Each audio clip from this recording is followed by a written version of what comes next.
Il existe une habitude invisible, silencieuse, qui m'a déjà coûté plus cher que n'importe quelle mauvaise décision. Ce n'était pas de l'argent. Ce n'était pas du temps. C'était la paix que j'ai perdue. Cette habitude a un nom, l'anxiété. Rien dans ma vie ne m'a autant enlevé.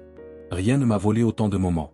Elle m'a éloigné des gens, m'a fait me disputer pour rien, m'a fait perdre le sommeil, vivre constamment tendu et me sentir étouffé de l'intérieur. Sénèque disait, celui qui souffre avant l'heure souffre plus que nécessaire. Et moi, je l'ai vécu dans ma propre chair. L'anxiété m'a déjà fait souffrir pour des choses qui ne sont jamais arrivées. Elle m'a fait inventer des tragédies qui n'existaient que dans ma tête. Elle m'a poussé à vivre dans le futur, en oubliant complètement comment vivre le présent. C'est pourquoi, dans cette vidéo, je veux te montrer comment les stoïciens affrontaient cet ennemi intérieur, et comment toi aussi tu peux le faire.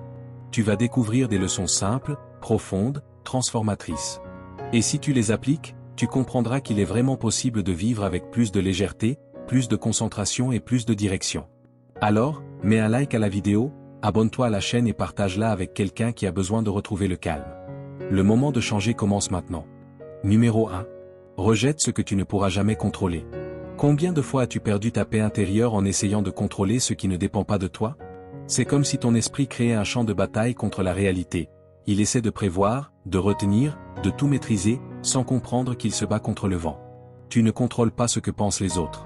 Tu ne contrôles pas ce qui peut mal tourner. Tu ne contrôles pas les imprévus. Tu ne contrôles pas les jugements des gens, ni ce qui arrivera demain. Et plus tu essaies de contrôler, plus tu te frustres. Il y a plus de 2000 ans, Marc Aurèle, l'homme le plus puissant de l'Empire romain, écrivait à ce sujet dans ses pensées pour moi-même. J'ai passé une bonne journée parce que j'ai écarté l'anxiété. Puis il se corrige aussitôt. En réalité, je ne l'ai pas fui. Je l'ai écartée, parce qu'elle était en moi. Et voilà le point essentiel, le véritable champ de bataille de l'anxiété n'est pas à l'extérieur, il est à l'intérieur. Ce n'est pas le monde qui crée le chaos. Ce sont nos pensées, qui tentent désespérément de retenir ce qui est incontrôlable. Tu n'as pas besoin de fuir l'anxiété. Tu as besoin de reconnaître quand elle naît de ton attachement à ce qui ne dépend pas de toi. À ce moment-là, respire profondément, et lâche prise. Rejette ce qui n'est pas entre tes mains. L'esprit s'apaise lorsqu'il comprend ses propres limites. Alors répète-toi ces mots chaque fois que tu sens ton cœur s'accélérer. Ceci n'est pas sous mon contrôle. Et justement pour cela, je le rejette. C'est le premier pas pour retrouver la paix. Numéro 2. Pratique l'acceptation comme un exercice quotidien de paix.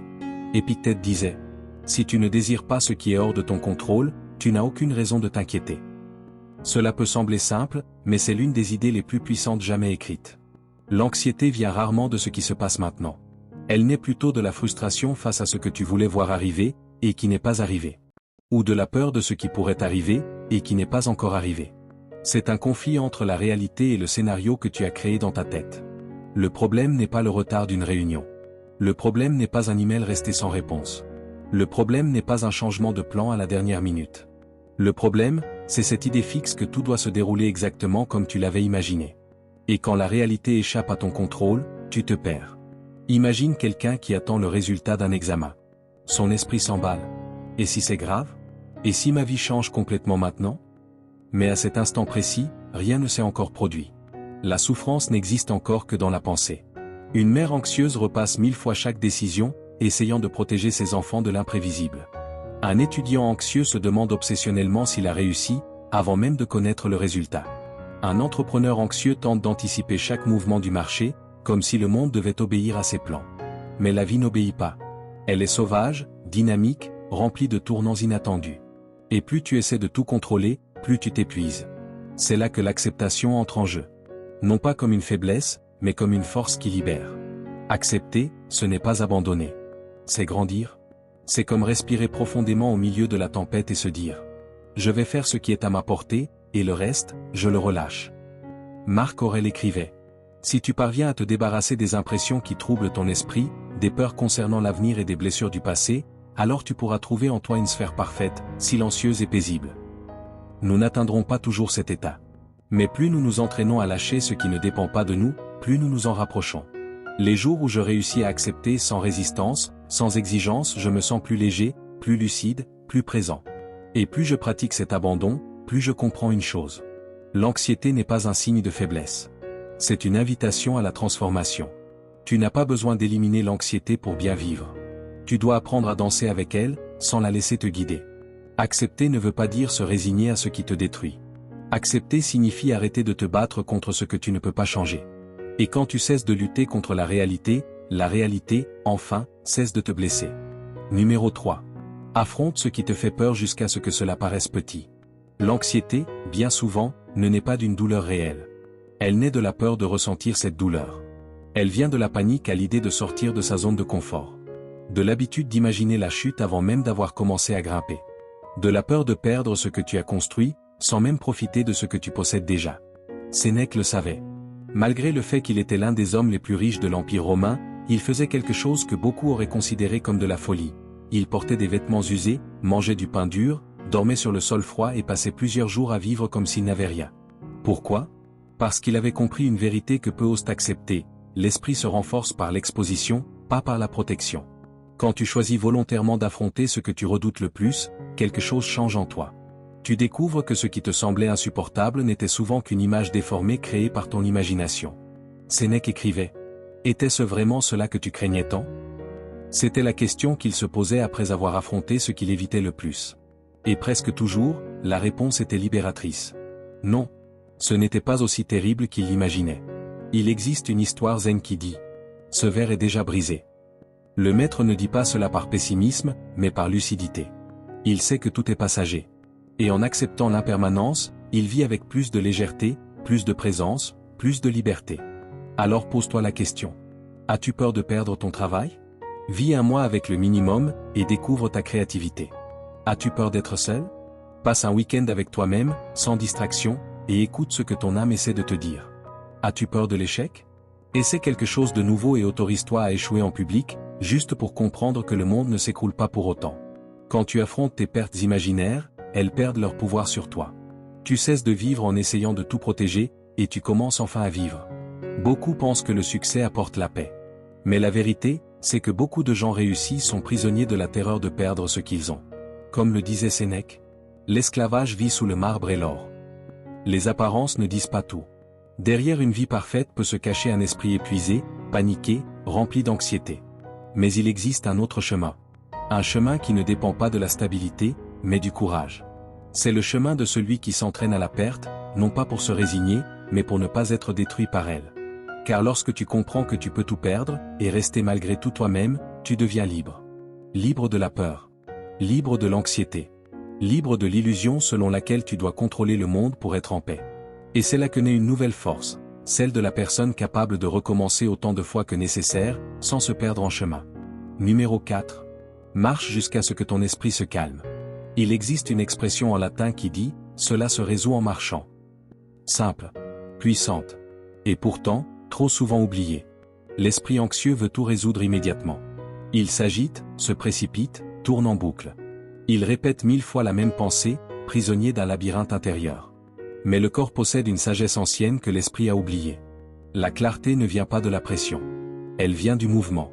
Tu te sens dépassé ? Sors marcher. Tu n'arrives pas à prendre une décision ?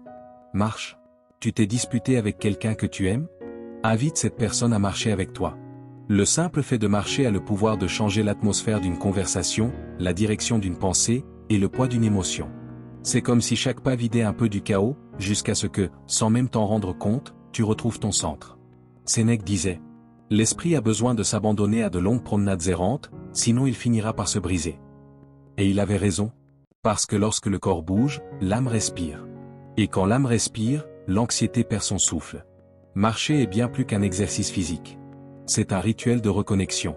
Cela te sort de la tension et te ramène vers un état de fluidité, où les pensées ralentissent, le cœur se calme et le monde semble moins hostile. Pense à la manière dont les anciens philosophes enseignaient en marchant. Pense aux moines qui méditent en mouvement.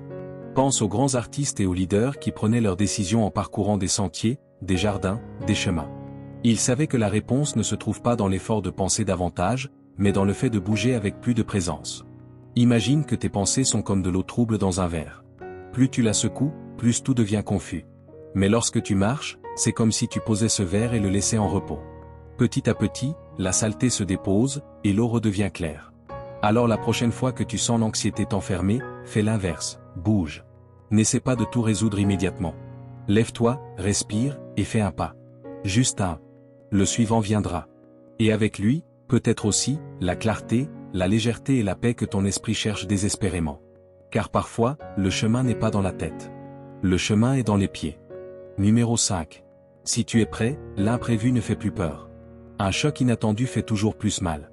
Comme le disait Sénèque, un coup que tu anticipes fait moins souffrir. Et c'est précisément pour cette raison que les stoïciens entraînaient leur esprit à envisager ce qui pouvait mal tourner. Non pas par pessimisme, mais par sagesse. Ils appelaient cela la premeditatio malorum, la préméditation de l'adversité. C'est un exercice stoïcien qui consiste à imaginer avec courage ce qui pourrait échapper à ton contrôle. Non pas pour vivre dans la peur, mais pour ne pas être détruit par la surprise. Imagine un marin qui n'a appris à naviguer que sur une mer calme. Quand la tempête arrive, il panique. Mais celui qui s'est entraîné avec le vent, qui a étudié les vagues, qui a préparé son bateau pour le pire, celui-là affronte la tempête avec fermeté. Il en va de même pour l'esprit. Celui qui vit en croyant que tout ira toujours bien peut sembler optimiste, mais en réalité il est vulnérable. Il suffit d'une mauvaise nouvelle, d'un imprévu au travail, d'une crise de santé, et tout s'effondre, parce qu'il ne s'est jamais préparé. Mais voici l'autre côté de cette sagesse. Sénèque disait aussi, « Celui qui souffre avant l'heure souffre plus que nécessaire ». Autrement dit, cet entraînement n'est pas destiné à nourrir la paranoïa. Il sert à renforcer la lucidité. Il ne s'agit pas de vivre constamment en alerte, mais de développer une paix intérieure au milieu du chaos. Napoléon exigeait de ses généraux une pratique simple et puissante, 3 fois par jour, il devait se demander. Et si l'ennemi surgissait par ici? Et s'il nous attaquait maintenant? Non par peur, mais par stratégie.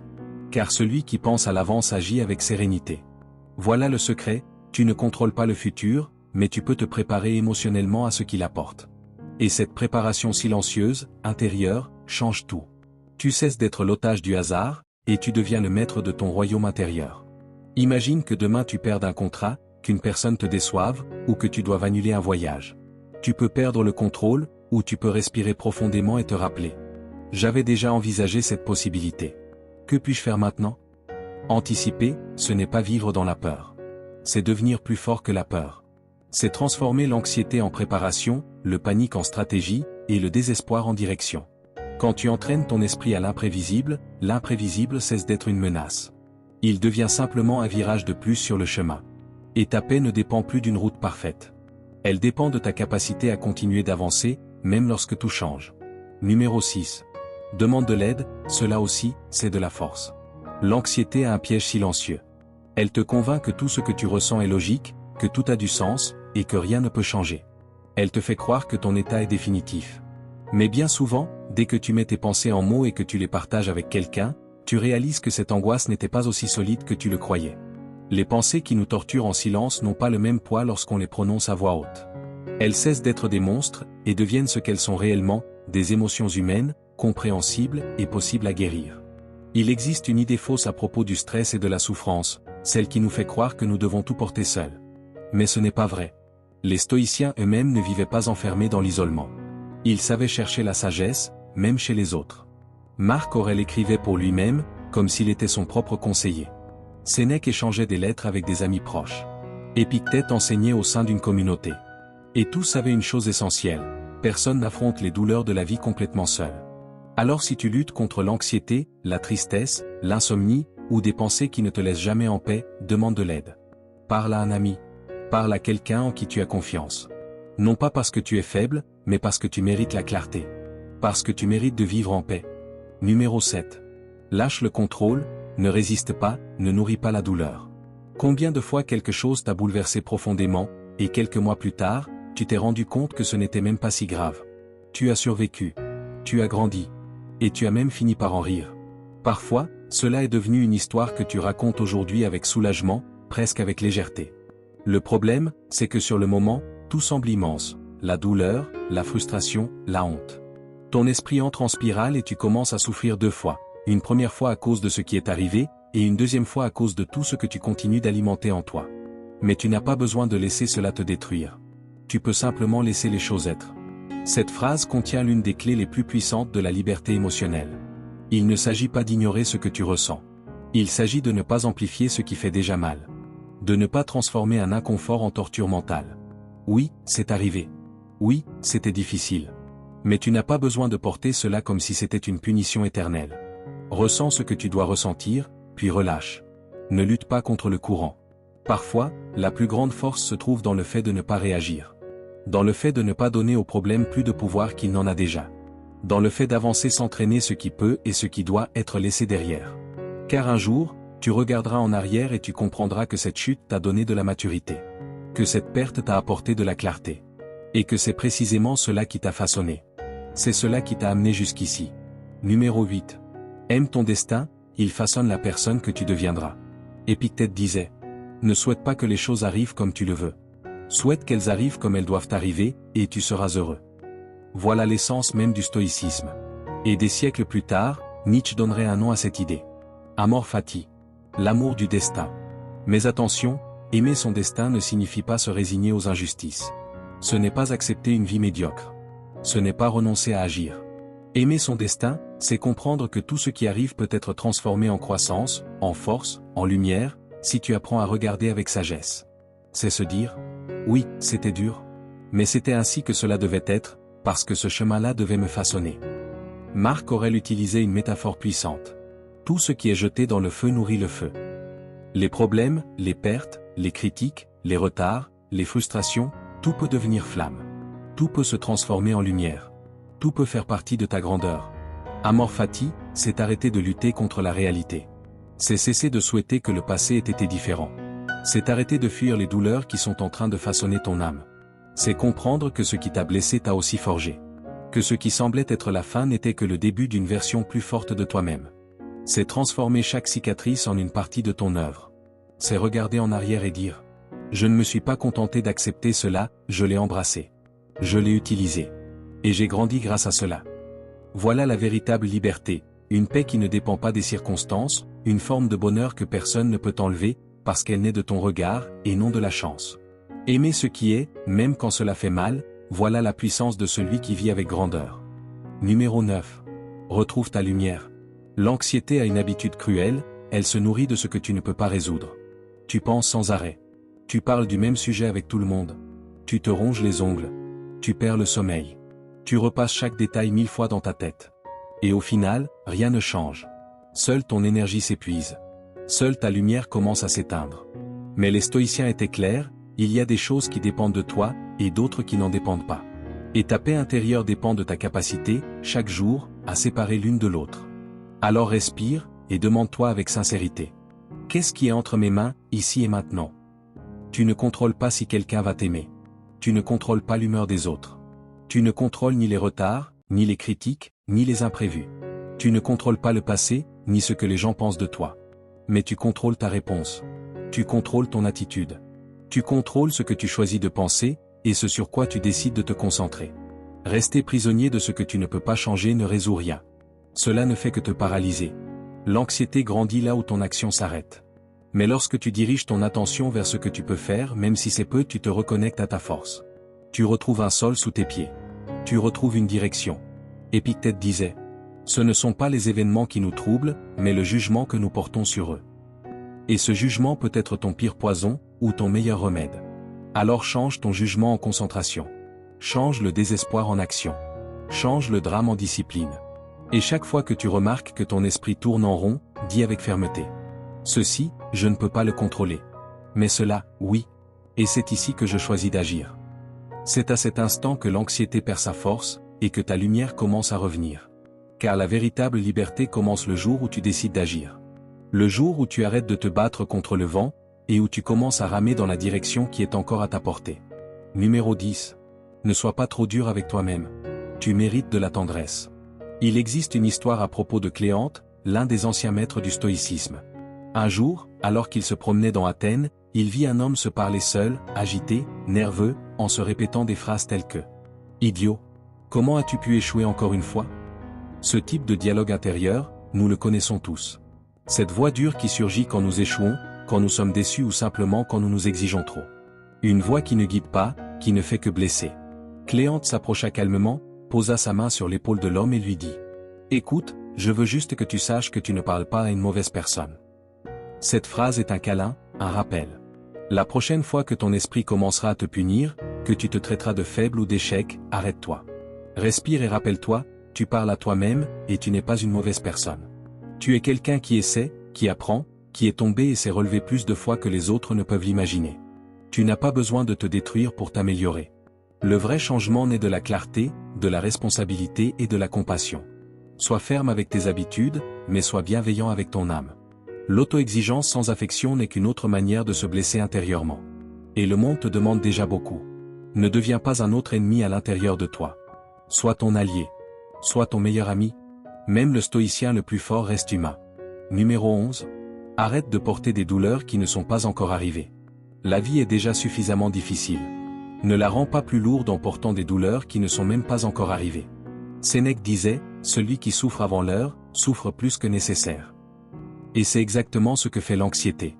Elle te traîne vers des futurs qui n'existeront peut-être jamais et te fait ressentir la douleur avant même qu'une réalité ne se manifeste.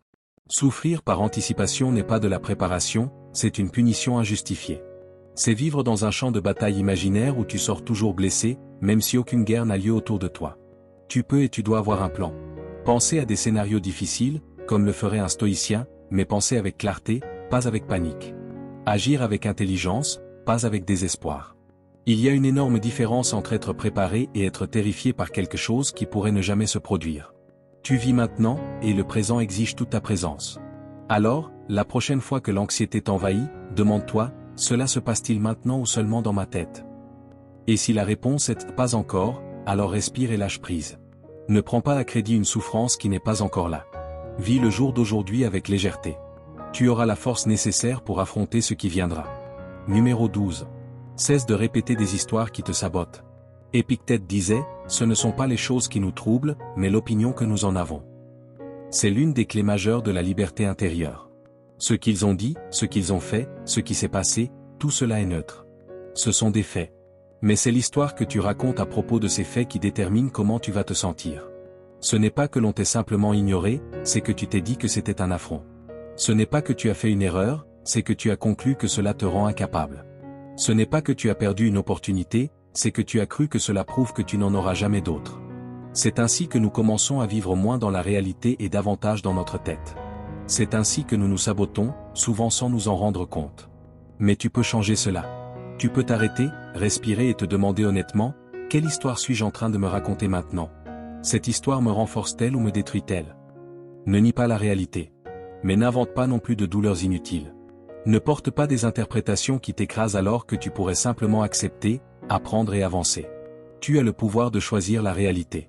Tu as le pouvoir de redonner du sens, de transformer un échec en apprentissage, une critique en réflexion, une fin en nouveau départ. L'esprit est comme un narrateur intérieur, et tu peux choisir de changer le ton de la voix qui te guide. Quand tu changes la narration, non seulement ta perception du monde change, mais ta manière de vivre change aussi. Et avec elle, tout change. Numéro 13. Dépense moins d'énergie à te plaindre et plus à résoudre.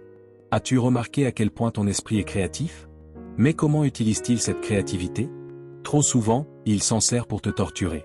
Tu imagines des conversations qui n'ont jamais eu lieu, tu supposes des jugements que personne n'a fait. Tu crées des scénarios catastrophiques, trahison, échec, humiliation, avec tous les détails, comme un scénariste de film d'horreur. Et à la fin, tu utilises l'esprit le plus puissant de l'univers, contre toi-même. Notre esprit est un outil puissant. La question est, comment l'utilises-tu? La vérité, c'est que l'anxiété est souvent une imagination mal orientée. Tu n'imagines jamais que tout va bien se passer, que tu seras bien accueilli, que les choses vont couler naturellement. Non, tu imagines toujours le pire. Mais que se passerait-il si tu utilisais cette même énergie pour construire? Pour visualiser le courage, la clarté, la force, pour créer ce que tu veux au lieu de fuir ce que tu crains?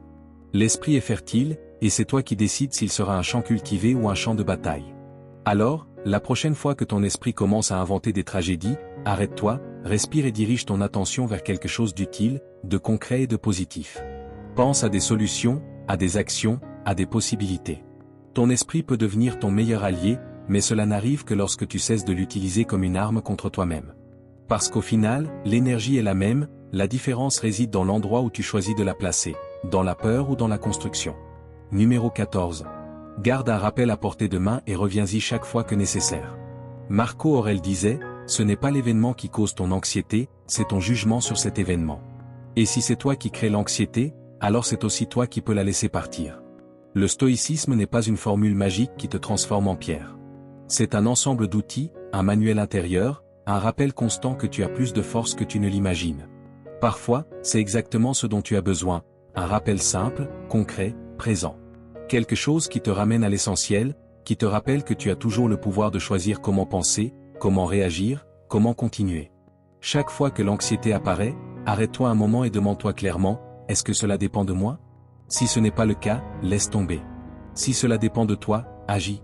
Mais agis avec lucidité, pas dans le désespoir. Les choses vont mal tourner. Les gens vont te décevoir, te critiquer, t'ignorer.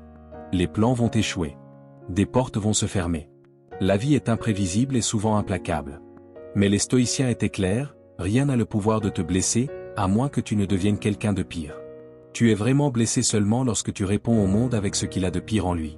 Lorsque la douleur se transforme en vengeance, que la frustration devient amertume, ou que tu réagis avec indifférence, colère ou mépris, la vie peut te faire tomber, mais elle ne te détruit que si tu te relèves moins juste, moins fort, moins entier.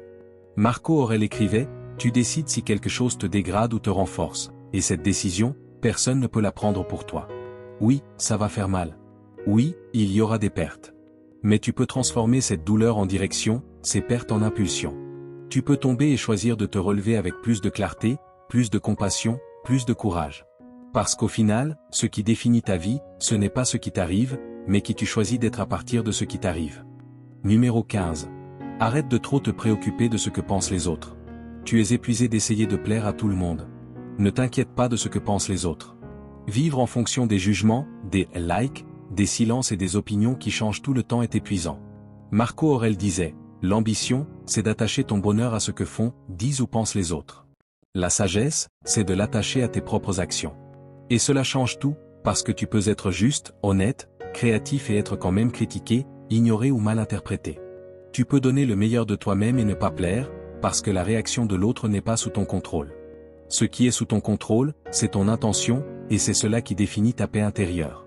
Mais lorsque tu as besoin de la validation des autres pour te sentir bien, tu remets ta liberté entre leurs mains.